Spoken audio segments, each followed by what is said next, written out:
महाकुंभ की शुरुआत हो चुकी है। सनातन धर्म में महाकुंभ को सबसे महत्वपूर्ण माना जाता है क्योंकि यह योग 144 वर्षों के बाद बनता है। कुंभ 3 प्रकार के होते हैं, जिनमें अर्धकुंभ, पूर्ण कुंभ और महाकुंभ शामिल है। अर्धकुंभ हर 6 साल बाद मनाया जाता है। विश्व की प्राचीनतम, विशालतम और वैज्ञानिक महापर्व के रूप में कुंभ की ख्याति विश्व स्तरीय है। यूनेस्को ने भी इसे विश्व का सबसे बड़ा मेला क्षेत्र के रूप में अपनी स्वीकृति प्रदान की है। यह सामाजिक समरसता का सबसे बड़ा पर्व है। कुंभ के आयोजन का मुख्य उद्देश्य सामूहिक चिंतन था।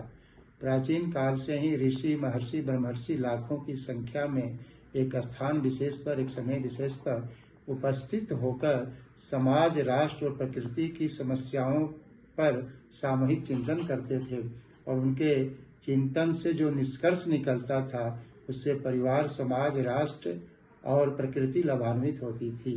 4 स्थानों पर कुंभ का आयोजन होता है।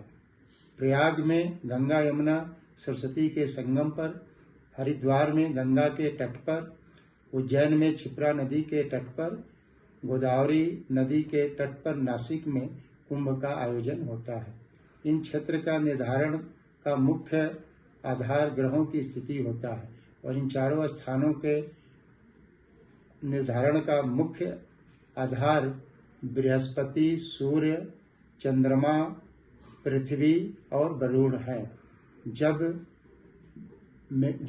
बृहस्पति विशेष स्थिति में, सूर्य विशेष स्थिति में, अमावस्या का चंद्रमा, वरुण देवता के जल राशि और पृथ्वी का पवित्र क्षेत्र जब एकत्रित होते हैं तो महाकुंभ का निर्धारण होता है और इस समय विशेष पर यज्ञ, दान, तप आदि का अक्षय लाभ प्राप्त होता है। प्रयाग में तब कुंभ का आयोजन होता है जब बृहस्पति वृष राशि में स्थिर हो और मकर का सूर्य हो, तब प्रयाग में कुंभ का आयोजन होता है। बृहस्पति कुंभ राशि में हो और मेष का सूर्य हो तो हरिद्वार में कुंभ का आयोजन होता है। बृहस्पति सिंह राशि में और सूर्य मेष राशि में हो तब उज्जैन में कुंभ का आयोजन होता है। नासिक में तब कुंभ का आयोजन होता है जब बृहस्पति सिंह राशि में और सूर्य भी सिंह राशि में हो, तब नासिक में कुंभ का आयोजन होता है। प्रयाग में कुंभ के आयोजन का विशेष महत्व है। प्रयाग ही एक ऐसा क्षेत्र है जहाँ गंगा, यमुना, सरस्वती तीनों नदियों के योग का पुण्य प्राप्त होता है। काशी खंड में प्रयाग के महत्व को रेखांकित करते हुए कहा गया कि संसार में जितने भी तीर्थ हैं वो समस्त तीर्थों का पुण्य लाभ प्रयाग के दर्शन और स्नान से प्राप्त होता है। स्कंद पुराण में भी कहा गया है कि क्षेत्र विशेष के किए हुए पाप तीर्थों में समाप्त हो जाते हैं और तीर्थों में किए हुए पाप प्रयाग में ही केवल समाप्त होता है।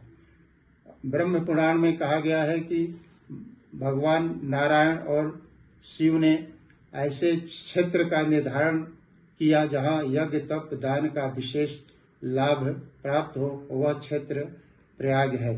2025 में कुंभ का आयोजन प्रयाग में सुनिश्चित है। जहाँ तक इसकी प्राचीनता और ऐतिहासिकता का विषय है, यह हम वेद, पुराण, उपनिषद, श्रीमद् भागवत में इसे देख सकते हैं। इतना ही नहीं, समय समय पर भारत में आए हुए विदेशी यात्रियों द्वारा भी अपने यात्रा वृत्तांत में कुंभ के महत्व को रेखांकित किया गया है।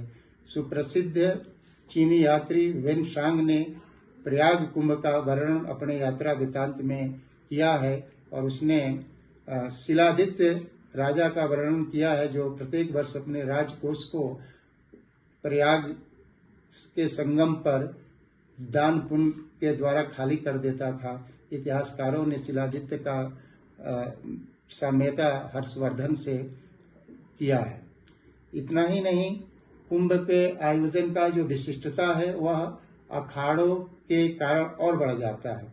अखाड़े भारतीय धर्म, संस्कृति, परंपरा के संवाहक हैं और इसकी स्थापना आदि शंकराचार्य ने वैदिक धर्म, सनातन धर्म, मठ, मंदिर, भारतीयता की रक्षा के उद्देश्य से अखाड़ों की स्थापना किया था। शिमला से कैमरामैन युगमार्ग टीवी।